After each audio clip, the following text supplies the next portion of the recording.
Seorang pria berinisial EAP diamankan warga setelah diduga meremas payudara seorang siswi SD berinisial NP di Mengui, Badung.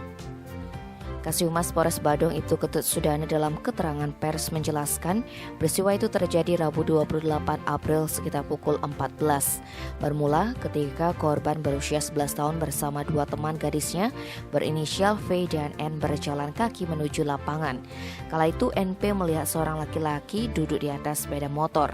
Anehnya lelaki tersebut terus memperhatikan korban dan teman-temannya. Korban pun sempat bertanya kepada dua temannya kenapa lelaki tersebut terus memperhatikan mereka.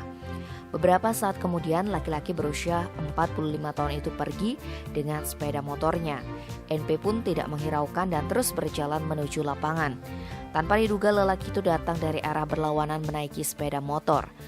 Pelaku tiba-tiba berhenti di sebelah kanan korban dan langsung memegang serta meremas payudara sebelah kiri NP menggunakan tangan kanan. Sedangkan tangan kirinya masih memegang stang motor. Karena kaget, korban tidak sempat bereaksi atau berteriak. Kemudian gadis kelahiran Badung tersebut sontak menoleh ke teman-teman yang ada di belakangnya. Saat itu EAP melepas tangannya dari payudara dan langsung pergi.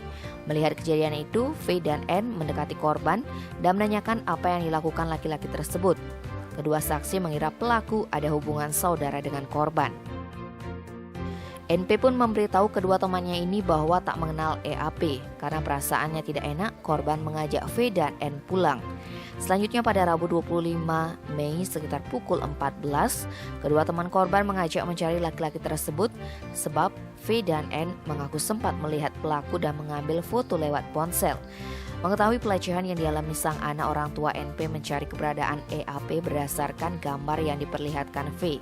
Hingga didapat informasi dari seorang penjual pot tanaman bahwa pelaku berprofesi sebagai penjual frozen food.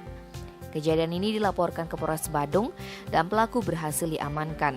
Saat diinterogasi, EAP mengakui perbuatannya. Namun menurut keterangan keluarga pelaku, saat ini EAP sedang dalam perawatan dokter jiwa karena mengidap penyakit skizofrenia atau gangguan jiwa. Meski demikian, proses hukum tetap berjalan. Sementara ini pelaku terancam undang-undang perlindungan dengan hukuman minimal 5 tahun dan maksimal 15 tahun penjara. Tim Bali Express melaporkan.